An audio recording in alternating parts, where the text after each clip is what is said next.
Hello student, आप सभी को अपने YouTube channel Manu hive chemistry में स्वागत करता हूं।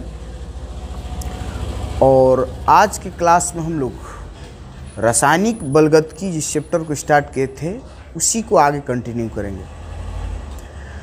कल हम लोग रासायनिक बलगतिकी का इंट्रोडक्शन स्टार्ट किए थे, ठीक है ना। इंट्रोडक्शन में हम रासायनिक बलगतिकी की डिफिनीशन सीखे थे। फिर हम लोग अभिक्रिया का वेग देखे थे, या जो अभिक्रिया की दर होती है उस पर हम लोग बात किए थे। थोड़ा सा अभिक्रिया का वेग पढ़ते वक्त हम दो तीन बातों को बता रहे थे, ठीक है ना, जिसमें अभिक्रिया का वेग लिखते समय दो बात बताए थे, ठीक है ना। एक और तीसरी बात उसमें बताना है, ठीक है ना। तीसरी बात भी बताने का प्रयास किया, लेकिन कुछ टेक्निकल डिस्टर्ब होने की वजह से वीडियो कट गई है, ठीक है ना। कुछ उसमें टेक्निकल डिस्टर्ब हो गया, जिसकी वजह से जो तीसरी बात थी उसको हम लोग नहीं बता पाए थे, ठीक है ना। तो उसी को कंटिन्यू करेंगे हम, ठीक है। याद होगा वहाँ पिछले वीडियो में, जो नहीं देखे हैं देख लेना। हम लोग बात कर रहे थे अभिक्रिया के वेग का। अभिक्रिया का वेग या वेग को सिंपली दर भी बोला जाता है, ठीक है। तो वहाँ पर हम लोग ये बात कर रहे थे, ठीक है ना। वहाँ हम ये बात किए थे, ठीक, कि अभिक्रिया का वेग या दर क्या है, ठीक। उसमें नोट लगा के दो बात भी हम लोग नोट किए थे। पहला नोट लिखे थे, दूसरा नोट लिखे थे, ठीक। एक और हमारा तीसरा नोट उसमें पढ़ना है, ठीक है ना। नोट नंबर 3 उसमें पढ़ना है। ज़रा थोड़ा सा हम रिवीजन कर दे रहे हैं। उसमें पढ़े क्या है कि अभिक्रिया के वेग में हम लोग ये पढ़े थे कि एकांक समय में अभिकारक या उत्पाद की सांद्रता में हुए परिवर्तन को अभिक्रिया का वेग कहते हैं। ये बात हम लोग वहाँ पर पढ़े थे। फिर हम लोग ये बात किए थे कि जब भी अभिक्रिया का वेग लिखते हैं तो उसमें पहले नोट्स में यही देखे थे कि हमेशा जो अभिकारक का जो अभिक्रिया की दर होती है उसको हमेशा जब अभिक्रिया की दर या वेग को लिखा जाता है तो आगे निगेटिव दिखाते हैं। जो निगेटिव समय के साथ अभिकारक की सांद्रता में कमी को दिखाता है। और जब उत्पाद के अभिक्रिया की दर लिखा जाता है तो उत्पाद की अभिक्रिया की दर लिखा जाता है, तो उत्पाद की अभिक्रिया की दर लिखने से पहले पॉजिटिव लिखते हैं, ठीक है ना। जहाँ पॉजिटिव ये दिखाता है कि समय के साथ और उत्पाद की सांद्रता में वृद्धि हो रही है, ठीक है ना। इस समय के साथ उत्पाद की सांद्रता में वृद्धि हो रही है, ठीक। ये पहले नोट में बात किए थे। जो वीडियो नहीं देखे हैं जा करके, ठीक है ना, रासायनिक बलगतिकी का जो लेक्चर 1 है, ठीक है ना, उसको देख लेना, समझ में आ जाएगा। फिर वहाँ पर हम दूसरे नोट में बात किए थे कि अभिकारक और उत्पाद के जो अभिक्रिया की दर होती है वो सेम होती है, बराबर होती है। कि अभिकारक और उत्पाद के जो अभिक्रिया का वेग है या दर है वो समान होता है, ठीक। उसके बाद वेग लिखते समय एक और बात ध्यान में रखा जाता है। यही बात हम तीसरा स्टार्ट किए थे, उसको हम लोग अभी बता नहीं पाए थे, तब तक वीडियो किसी टेक्निकल वजह की वजह से कट गई है, ठीक है ना। तो ज़रा देख लिया जाए कि नोट 3 हमारा क्या है। कि सपोज कोई एग्जाम्पल हम लेते हैं N2 + 3H2 रिवर्सिबल 2NH3। मान लो कोई हमारा रिएक्शन है। यदि इस अभिक्रिया की दर लिखनी है, अभिक्रिया का वेग लिखना है, तो देखो लिखते कैसे हैं कि लिखेंगे हम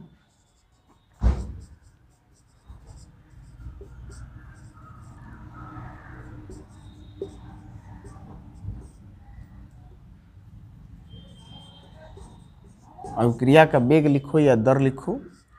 तो देखो अभी हम पहले नोट में बात कर रहे थे कि जितने भी अभिकारक होते हैं इनके अभिक्रिया की दर लिखना है, तो इसके पहले नेगेटिव लिखेंगे। और ये उत्पाद है ना, तो उत्पाद के अभिक्रिया की दर लिखेंगे तो इसके आगे पॉजिटिव लगाएंगे। और जितने अभिकारक और उत्पाद होते हैं इसका अभिक्रिया की दर बराबर होती है आपस में, ठीक। हमको तीसरे नोट में ये बताना था, ये तो पहले दूसरे नोट में सीखे थे। तीसरे नोट में हम ये देखना है कि कभी भी अभिक्रिया की दर लिखा जाता है तो अभिकारक ही हो चाहे उत्पाद हो, इसके आगे जितने अणुओं की संख्या है, जैसे यहाँ देख लो इसके 3 अणु है, इसके आगे 2 अणु है, इसके कुछ नहीं है तो 1 अणु। तो हमेशा जब अणुओं की संख्या आती है ना, तो अभिक्रिया की दर लिखते समय या अभिक्रिया का वेग लिखते समय जो आगे अणुओं की संख्या है उसको हमेशा अनुपात के रूप में लिखा जाता है। ठीक है ना, अनुपात के रूप में मतलब कि हर के रूप में लिखते हैं। ठीक है, कैसे देख लो जरा। यदि N2 के अभिक्रिया की दर लिखना होगा तो N2 चूँकि अभिकारक है ना जी, तो इसके अभिक्रिया की दर लिखने के पहले निगेटिव लगाएंगे, लिखेंगे dN2/dt। ये कल सीखे हैं, dx/dt से दिखाते हैं, जहाँ x के जगह पर यहाँ N2 लगा रहे हैं। पिछली वीडियो में हम लोग ये बात किए। ठीक है, जो नहीं देखा होगा लेक्चर 1 देख लेना, केमिकल काइनेटिक्स का लेक्चर 1, रासायनिक बलगतिकी का लेक्चर 1। ठीक है ना। फिर यदि इसका वेग लिखना है, जितने अभिकारक उत्पाद होते हैं रिएक्शन में, जितने अभिकारक उत्पाद होते हैं सबके अभिक्रिया की दर आपस में सेम होती है, और जो अभिकारक होंगे उसके आगे निगेटिव लगाएंगे, जो उत्पाद होगा उसके आगे पॉजिटिव। तो इस अभिकारक का H2 का अभिक्रिया की दर लिखना है, तो ये भी चूंकि अभिकारक है ना तो आगे निगेटिव लगा देंगे, और इसमें 3 है ना तो इसको अनुपात के रूप में ऐसे लिख देंगे। यही हमको तीसरे नोट में सीखना था कि अणुओं की संख्या को अनुपात के रूप में लिखते हैं। तो -1/3 dH2/dt। आगे यहाँ देखो ये उत्पाद है ना, तो इस उत्पाद की अभिक्रिया की दर लिखना है तो आगे पॉजिटिव लगाएंगे। अणुओं की संख्या 2 है ना, तो 2 से हम भागा कर देंगे, लिखेंगे dNH3/dt। तो यही तीसरे नोट में हमको सिखाना था कि जब भी किसी अभिक्रिया की दर लिखा जाता है तो अभिकारक या उत्पाद के आगे जो अणुओं की संख्या होती है, अभिक्रिया की दर लिखते समय हमेशा उसको अनुपात के रूप में लिखते हैं। ठीक, तो अभिक्रिया की दर लिखते समय 3 बात ध्यान में रखना है कि जो अभिकारक का जो वेग लिखना है तो आगे निगेटिव लगाना है। अभिक्रिया जो हमारे अभिकारक है, ठीक है ना, अभिकारक अभिक्रिया की दर यदि लिखना है तो आगे निगेटिव लगाएंगे। जो उत्पाद है उसके अभिक्रिया की दर लिखना है तो आगे पॉजिटिव लगाएंगे। ये पहले नोट में लिखे थे। दूसरे नोट में ये देखे हैं कि अभिकारक और उत्पाद के जो अभिक्रिया की दर है, अभिकारक और उत्पाद के जो अभिक्रिया की दर है वो आपस में बराबर होती है।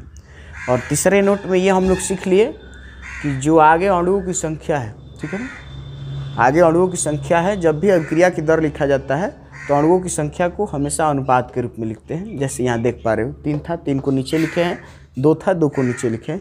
यहाँ तो खैर आगे कुछ नहीं है तो 1 है, तो 1 से भागा करोगे मान में कोई अंतर नहीं आएगा। ठीक, तो ये था हमारा अभिक्रिया की दर लिखने का तरीका। ठीक है, तो अभिक्रिया की दर हम लोग समझ गए, अभिक्रिया का वेग हम लोग डिटेल समझ गए। ठीक है, इसके आगे बात करेंगे, ठीक है ना, इसके आगे बात करेंगे अभिक्रिया के वेग को प्रभावित करने वाले कारक, जिसमें से 2-4 मुख्य इंपॉर्टेंट कारक है जिसकी इस वीडियो में हम लोग चर्चा करेंगे। तो आओ जरा सीखते हैं कि अभिक्रिया के वेग को प्रभावित करने वाले कारक कौन कौन से हैं। क्योंकि याद होगा रासायनिक बलगतिकी की डिफिनीशन में हम लोग पढ़े थे कि भौतिक रसायन की ऐसी शाखा जिसके अंतर्गत अभिक्रिया का वेग तथा अभिक्रिया के वेग को प्रभावित करने वाले कारकों का अध्ययन किया जाता है, रासायनिक बलगतिकी कहलाती है। तो अभिक्रिया का वेग हम लोग डिटेल समझ गए। रासायनिक बलगतिकी में 2 चीज़ का डिटेल अध्ययन करना है, एक तो अभिक्रिया का वेग, ठीक है, तो अभिक्रिया का वेग क्या होता है ये समझ गए हो। इसके आगे अभी और पढ़ना है अभिक्रिया के वेग के बारे में। ठीक है, सिंपली अभिक्रिया के वेग क्या होता है ये समझ गए होगे। और उसके बाद रासायनिक बलगतिकी में एक और नाम आ रहा है कि अभिक्रिया के वेग तथा अभिक्रिया के वेग को प्रभावित करने वाले कारक।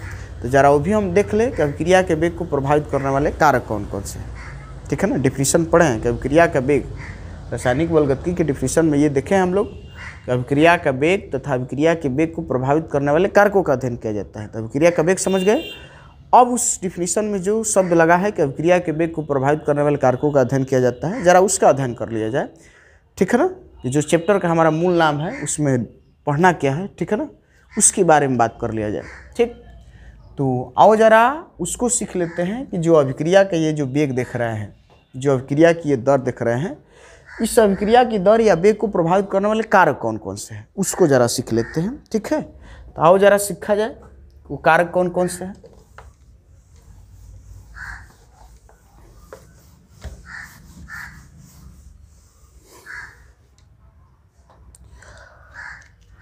ये हम हेडिंग लगाएंगे अभिक्रिया के वेग को प्रभावित करने वाले कारक, ठीक है ना, अभिक्रिया के वेग को प्रभावित करने वाले कारक कौन कौन से हैं, ठीक है।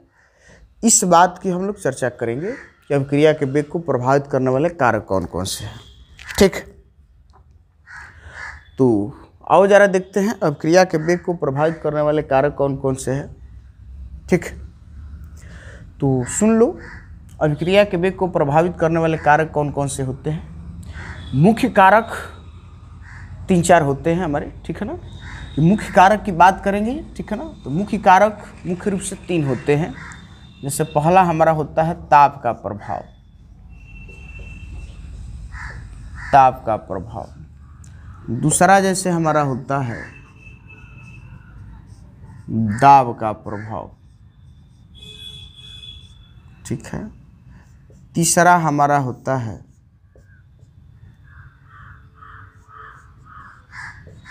सांद्रता का प्रभाव,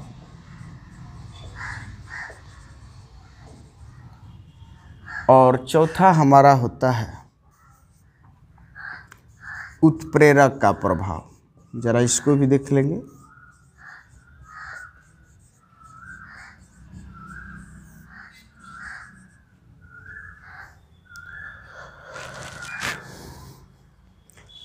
कि यहाँ देख लो, अभिक्रिया के वेग को प्रभावित करने वाले कारक हैं मुख्य रूप से ये 3-4 कारक होते हैं, ठीक है ना। ताप का प्रभाव, दाब का प्रभाव, सांद्रता का प्रभाव और उत्प्रेरक का प्रभाव, ठीक है ना। ये मुख्य रूप से ये अभिक्रिया के वेग को प्रभावित करने वाले कारक है। प्रभावित करने वाले कारक का सीधा अर्थ ये है कि अभिक्रिया के वेग को कौन कौन से ऐसे कारक हैं जो प्रभावित करते हैं, ठीक है ना, डिस्टर्ब करते हैं, मतलब कि अभिक्रिया के दर को बढ़ाते हैं, घटाते हैं, ठीक है ना। तो देखो, उसमें पहला हमारा कारक के रूप में लिखे हैं ताप का प्रभाव, ठीक है ना। मैंने पहला कारक हमारा ताप है।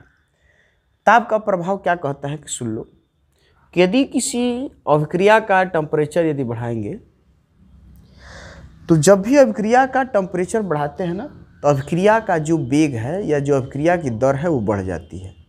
क्यों बढ़ जाता है? सुन लो कि जब टेम्परेचर हम बढ़ाते हैं तो जो अभिकारक अणु है ना, वह ऊर्जा लेकर उत्तेजित अवस्था में आ जाते हैं, और जब उत्तेजित अवस्था में आएंगे ना तो बहुत तेज़ी से आपस में टकराएंगे। जब तेज़ी से टकराएंगे तो उसमें प्रभावी टक्करों की संख्या बढ़ जाती है। प्रभावी टक्कर का मतलब जिसके फलस्वरूप उत्पाद का निर्माण होता है, ठीक है ना। तो उसमें होता क्या है कि जब एनर्जी उनको ताप बढ़ाएंगे तो अणु ऊर्जा लेकर उत्तेजित अवस्था में आते हैं।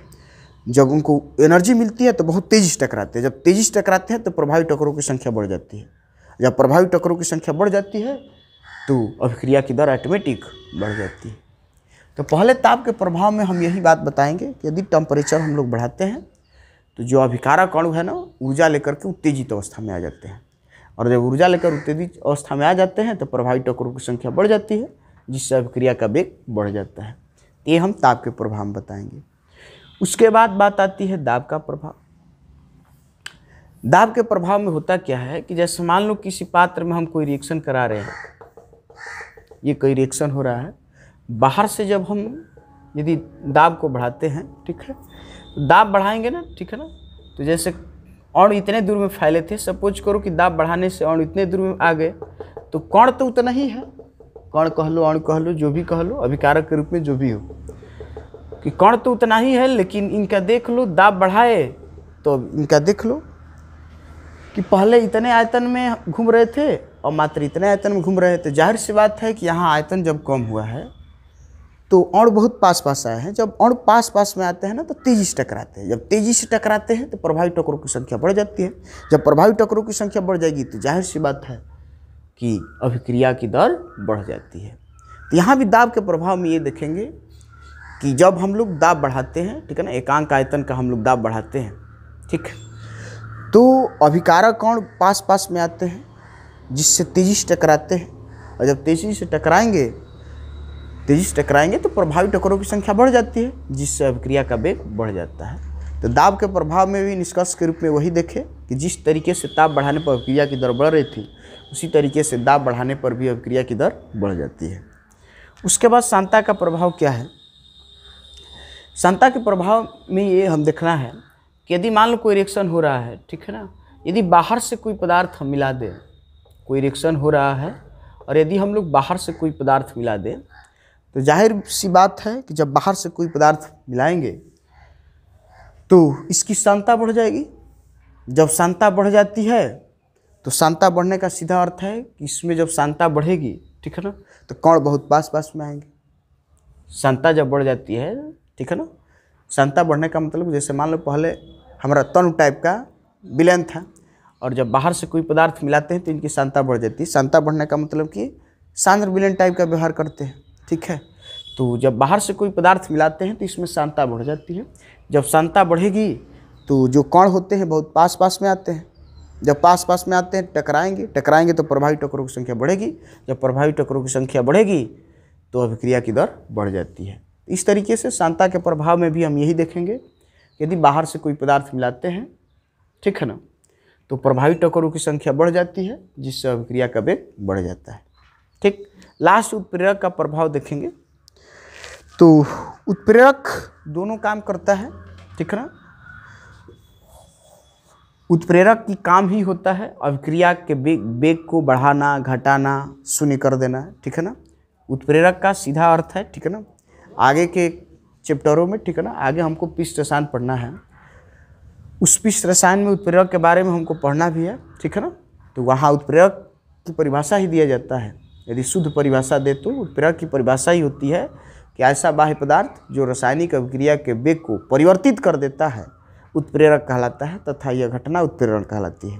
कॉन्सेप्ट यहीं तक सीमित नहीं रहता है, बहुत आगे उसमें डिटेल अध्ययन करना है, ठीक है ना। तो उत्प्रेरक का काम होता है अभिक्रिया के दर को घटाना, बढ़ाना, शून्य कर देना, ठीक है। तो उत्प्रेरक जो होते हैं, अधिकांश उत्प्रेरक तो अभिक्रिया की दर को बढ़ा देते हैं, लेकिन कुछ ऐसे भी उत्प्रेरक हैं जो अभिक्रिया के वेग को घटा देते हैं, ठीक है ना। कि अधिकांश उत्प्रेरक अभिक्रिया की दर को बढ़ाते हैं, लेकिन कुछ ऐसे भी उत्प्रेरक हैं जो अभिक्रिया की दर को घटा देते हैं। जैसे एक एग्जाम्पल के तौर पे एक एग्जाम्पल लेकर हम समझा रहे हैं। सपोज करो कि जैसे अभी पीछे लिखे भी थे उस एग्जाम्पल को N2 + 3H2 रिवर्सिबल 2NH3। जैसे ये रिएक्शन कराएंगे ना तो देखोगे कि रिएक्शन बहुत धीरे धीरे हो रहा है, मतलब अभिक्रिया की दर बहुत कम है, ठीक है।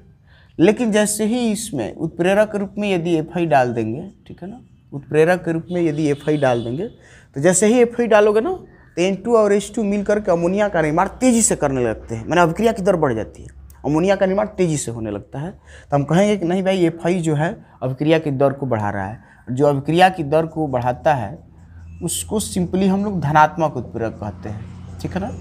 जो अभिक्रिया की दर को बढ़ा देता है उसको धनात्मक उत्प्रेरक कहा जाता है। तो यहाँ जैसे ही FI डालोगे ना, FI नहीं डालोगे तो N2 और H2 के मिलने से अमोनिया का निर्माण धीरे धीरे होता है, लेकिन जैसे ही FI डाल दोगे ना तो N2 और H2 के मिलने से अमोनिया का निर्माण बहुत तेजी से होने लगता है, माने अभिक्रिया की दर बढ़ जाती है, ठीक है।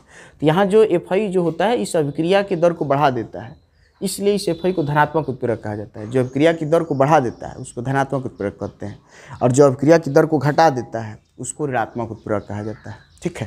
तो यहाँ पर FI धनात्मक उत्प्रेरक का काम कर रहा है, मतलब कि यह जो उत्प्रेरक है अभिक्रिया की दर को बढ़ा रहा है। लेकिन यही नहीं, कुछ ऐसे भी हमारे पास उत्प्रेरक होते हैं जो अभिक्रिया की दर को घटा देते हैं, ठीक है ना।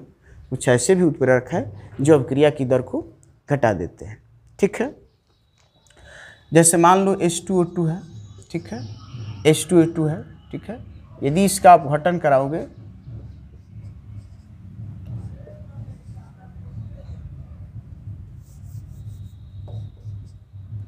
तो ये टूटता है, ठीक है ना, H2O,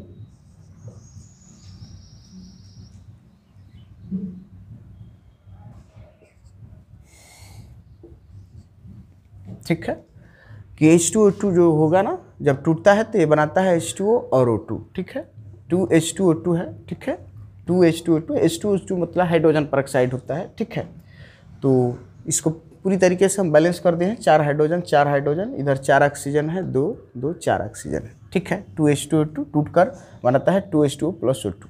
तो देखोगे कि H2O2 का जो होता है ना अपघटन शुरू में बिना उत्प्रेरक की उपस्थिति में बहुत तेज़ी से होता है, मैंने H2O2 का अपघटन में टूटना ये बहुत तेज़ी से टूटता है। लेकिन जैसे ही इसके ऊपर H3PO4, ठीक है ना, आर्थोफास्फोरिकम H3PO4 लगा दो, ठीक है, या ग्लिसरीन लगा दो, ठीक है, कि H3PO4 लगा दो या ग्लिसरीन लगा दो, तो देखोगे ना कि H2O2 का जो विघटन है, ठीक है ना, हाइड्रोजन H2O2 को हाइड्रोजन परऑक्साइड कहते हैं, तो देखोगे कि हाइड्रोजन परऑक्साइड या H2O2 का जो विघटन है, ठीक है ना, जो अपघटन की दर है, वो H3PO4 या ग्लिसरीन की उपस्थिति में धीरे धीरे होने लगता है। कि शुरू में इसको नहीं डालोगे तो H2O2 का अपघटन बहुत तेज़ी से होता है, ठीक।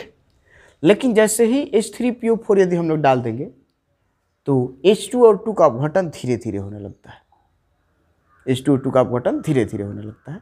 इस तरीके से हम देख रहे हैं कि जो H3PO4 है इस रिएक्शन के अभिक्रिया की दर को घटा दे रहा है। धीरे धीरे होने का अर्थ क्या है कि अपघटन धीरे धीरे हो रहा है पहले की अपेक्षा इसको डालने से, इसका मतलब ये अभिक्रिया की दर को घटा दे रहा है। तो अभिक्रिया की दर को देख रहे हैं कि ये वाला H3PO4 इस रिएक्शन के लिए क्या कर रहा है, अभिक्रिया की दर को घटा रहा है। तो अभिक्रिया की दर को घटा रहा है तो इसको बोलेंगे ऋणात्मक उत्प्रेरक। इसको हम लोग क्या बोलते हैं, ऋणात्मक उत्प्रेरक, ऋणात्मक उत्प्रेरक, ठीक है। जैसे यहाँ FI था, इस रिएक्शन के अभिक्रिया की दर को बढ़ा रहा था, इसलिए इसको धनात्मक उत्प्रेरक बोले थे। यहाँ H3PO4 है, इस रिएक्शन के माने H2O2 के अपघटन को दर को, ठीक है, H2O2 के जो अपघटन की दर है इसको H3PO4 जो हो रहा है इसके अपघटन की दर को घटा दे रहा है, ठीक है, घटा दे रहा है, तो इसलिए इसको ऋणात्मक उत्प्रेरक कहते हैं। कि जो अभिक्रिया की दर को बढ़ा देता है उसको धनात्मक उत्प्रेरक कहते हैं, और जो बाह्य पदार्थ किसी अभिक्रिया की दर को घटा देता है उसको ऋणात्मक उत्प्रेरक कहते हैं, ठीक है। तो यहाँ देख रहे हैं कि भाई FI धनात्मक उत्प्रेरक का काम कर रहा है, H3PO4 ऋणात्मक उत्प्रेरक का काम कर रहा है, ठीक है।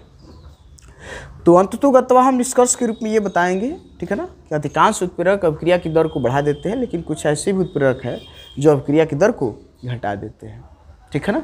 जैसे यहाँ देख पा रहे हो FI अभिक्रिया की दर को बढ़ा रहा है तो उसको धनात्मक उत्प्रेरक बोल रहे हैं। यहाँ H3PO4 इस अभिक्रिया की दर को घटा रहा है तो इसको हम लोग ऋणात्मक उत्प्रेरक बोल रहे हैं, ठीक है। तो इस वीडियो में इतना ही, ठीक है ना, फिर हम मिलेंगे नेक्स्ट वीडियो में, ठीक है। तो इस तरीके से आप लोग पढ़ते रहिए, ठीक है ना, ज्ञान प्राप्त करते रहिए, ठीक है। और अधिक से अधिक आप लोग वीडियो को सपोर्ट कीजिए, वीडियो को अधिक से अधिक शेयर कीजिए, ठीक है ना, ताकि और भी स्टूडेंट वीडियो को देख करके लाभान्वित हो, ठीक है। तो इस वीडियो में इतना ही, फिर मिलेंगे हम नेक्स्ट वीडियो में। Thank you.